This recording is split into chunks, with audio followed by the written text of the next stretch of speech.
may be an awakening empath. Hi there, my name is Bodhi Joshua. Welcome to my spiritual closet. Are you feeling lost and disconnected from society? Do you long to understand why? Are you going through a tough time in your life right now? Have you been going through situations in your life that have made you start working on yourself? Have you become so fed up with society and trying to fix everyone else that you decided to fix yourself instead? Maybe you started a meditation practice or a yoga class to help you deal with the stresses of everyday life. Is there a curiosity inside of you that's calling you to study metaphysical subjects, or mystical subjects, or spirituality itself? Has just something been awakened inside of you? Has opening up your awareness triggered some sort of physical and emotional response within? Are you searching for more? You may be an awakening empath. These are all empathic traits: curiosity, the drive to keep going, the never-ending search for what's within. When we begin to work on ourselves, our sensitivities heighten. And when that happens, what are you supposed to do? We feel more energy than we've ever felt before. And we feel that energy more intensely than ever before. You actually feel more sensitive to everything and everyone than you ever have in your life. It's a lot of evers. You're awakening empathic traits. You are an awakening empath. Is your life completely different now? Do the old places you used to go now seem completely exhausting? Have you started noticing more what is wrong with the world and injustices that were invisible to you before now? Have you become awakened to the sensitivities of the energy of people around you? You're more sensitive to even physical things like chemicals and foods, perfumes and other scents. We're really sensitive to lies and inauthenticity. Can you not tolerate the negative people that are in your life? The ones that have always been around and you've been able to deal with it, just brush it off. But now, it's just too much. You avoid them. Maybe they used to just be able to bring you down a little, but now it can take you days to recover from just interacting with these people. Now I'm sure there are many other awakening symptoms and things that we notice when we first begin this empathic journey. Now if you could, comment down below what was the first thing that you noticed on your empath awakening. What was the first thing that was just so intense that it's never been the same since then? After all these first initial symptoms, the curiosity will get the best of you and you'll become what I like to call a seeker. Now a seeker is just that, one who seeks. Duh. The seeker wants to know. They want to know why this is happening. What implications does this have on their life and their purpose on this earth? Why is the question. Isn't it always the question? Why? Whoever figures that out is going to make a lot of money. We want to know why. Why this is happening to us. It's your game. It's about you. My empathic awakening was a hell of a journey. I was raised in southern Mississippi by a Southern Baptist preacher, and there was no, and I mean bonk, goose egg, zero talk of mystical. None of it. I wasn't even allowed to watch the Dungeons and Dragons cartoon on just the 3 channels that we had in the 80s on Saturday mornings because it had spells, witches, and magic in it. So the word empath was not a word in my vocabulary. They didn't teach it in the public schools in Mississippi, that's for sure. The word that I was called was too sensitive all my life. And I remember the first time that I even heard of what an empath is. I was traveling in the Navy, and this was before the multitude of in-flight entertainment that we have now. So I bought a few magazines at the bookstore in the airport, and one of them said, "Are you an empath?" It just triggered something in my mind, and I wanted to know what they meant. And sure enough, every one of those traits, I fit the bill.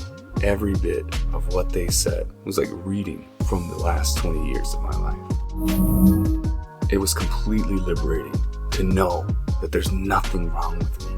As I said, the only thing I was called before then was too sensitive. I'm 6'3", I weigh about 250 pounds. I'm a huge man. Being so sensitive was very frowned upon in Mississippi. They wanted you to play football, not have feelings. So So it was completely liberating to find out and to know that there's nothing wrong with me. This is just who I am. And actually, all humans have this possibility. They have this capability of empathic traits. So I find out I'm an empath. You're finding out you're an empath. Now what? What does this have in store for your life? What does it change? How will your life be? How do you continue forward? What's this all for? I truly believe that we're all here on this earth at this exact time for a reason. I truly believe that we chose to come to this earth before we incarnated. I believe we are here to usher in the new earth. We are here to raise the current vibration to the next level. We do this by raising our personal vibration, by knowing that we are in charge of our personal energy. We raise our frequency, and we're constantly vigilant and aware of our own feelings and our vibrational state. That's what this is all about. That's why we're here. This is what we're doing. We're here to help the earth that brought us into being. Now, on the flip side of being an empath and absorbing people's energy, there's the superpower of knowing that we emit energy. We change the earth around us by just being our highest vibrational state that we can achieve. We are the largest tuning fork. When you bring two tuning forks together, the one will begin to vibrate the others, whichever one is the strongest tuning fork. So when you walk into a room, whoever has the strongest energy, be it positive or negative, that's what's going to be emitted within the group. That's what's going to be permeating throughout the entire room. That strong frequency, the thing that brings everything together, that person who is emitting all of that energy and everyone around them is unconsciously resonating at that same frequency. So be the largest tuning fork. With practice, other people's energy will no longer affect you. You will affect their energy. You will make the world a better place. You will affect it. It's like a light in a dark room. The dark cannot put out the light. No matter how dark it is, the light still permeates. Even if it's a small candle, it still changes the whole room. I'm sure you understand what I mean. You know that when you're happy, you affect the moods of others. When you're sad, it affects the moods of others. You're radiating out your frequency, and everyone around you is picking it up. Unconsciously, consciously, they're picking it up. So when you're happy, everyone's happy. That's heavy, isn't it? That's tough, that your attitude affects everyone around you. It is your game, so it does make sense. If you haven't noticed the correlation between your mood and everyone else's mood, I'm sure you will now. How do we move on from here? How do we continue forward? This crazy world that we live in today, with all the political divide and all that's happening, political division, gender arguments, racial tensions, there's just so much fear in this world. It can be really difficult to maintain a positive vibe. It can be really difficult to stay in that heightened state of awareness. It can be very difficult to maintain that higher frequency and that higher vibration. Because your energy is shifting and changing all the time, we're going to have to learn some sort of grounding techniques to bring us back to center, to let us discharge all of this energy that we may be absorbing. Now, there are so many different avenues to choose from. So many techniques that it can be very overwhelming. So we're going to go over just a few right now. First and foremost, hydrate. Stay hydrated. Drink water. Water. H2O. Your body is over 70% water. Think of the vibrations that are being affected by that amount of water. Energy affects water immensely. You can check out Dr. Emoto's studies that he did when he froze water molecules that were affected by psychic energy and the changes that they made. Staying hydrated is super important. By bringing in fresh water, we're allowed to flush out old energy, and our body doesn't try to maintain what water we have. It knows more water is coming in, so we're able to discharge some of the energy that we have already taken in. Watch what you eat.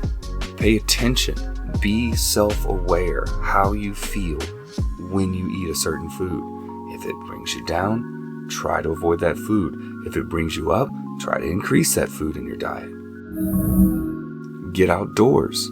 Nature can be the best medicine. Trees especially are great for refreshing your vibe, for refreshing your frequency. They absorb your frequency and discharge it into the earth.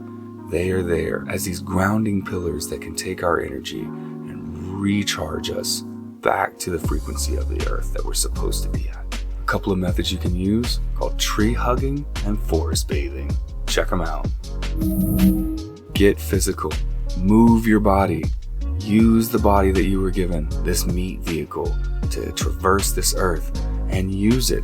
We are spiritual beings, but we're also human beings. We're spiritual beings having this human experience, and that requires this body. So use it. Get physical. Get outside. Walk. Move around. Let your muscles discharge the pent-up energy that they have inside. Go for a run. Go for a walk. Or you can also do yoga. You can check out Tai Chi and Qigong for amazing physical energy changes. Avoid the mainstream media. That is toxic, man. All they care about is low vibrational stories. There are barely any high vibrational news stories out there. They're there to sell fear and discontent in the world so that they keep us in that fragile state of always wanting more of what they provide. Avoid things that you are not in control of the feed. Stay away from programming. Stay away from anything that's telling you what to worry about, that you need to be scared of this. You have the choice. You're a responsible human. You can do your own due diligence and your own research into what is important in this world for you. Increase your self-care. Meditate. Take hot baths. Go to a sauna. Use a hot tub. Go get a massage. Do these things that you think that you're not worthy for, or that you don't have the time for. Make the time. Make it for you. If you don't have any kids, you definitely don't have an excuse. Anything that resets your nervous system, bringing you back to center. Lastly, I recommend finding new souls to connect with, new social interactions that don't have the same energy frequency that you're used to. Find something that contributes to your growth. Find other people to at least talk to. You can do that online, you can do it in person. It doesn't really matter.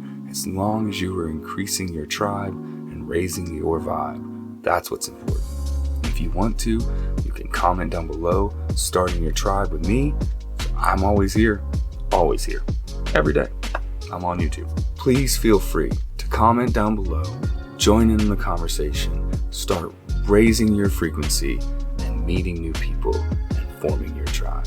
If commenting's too public for you, please hit me up on Instagram at Bodhi Joshua and I will respond to you. It's my purpose. It's what I'm here for.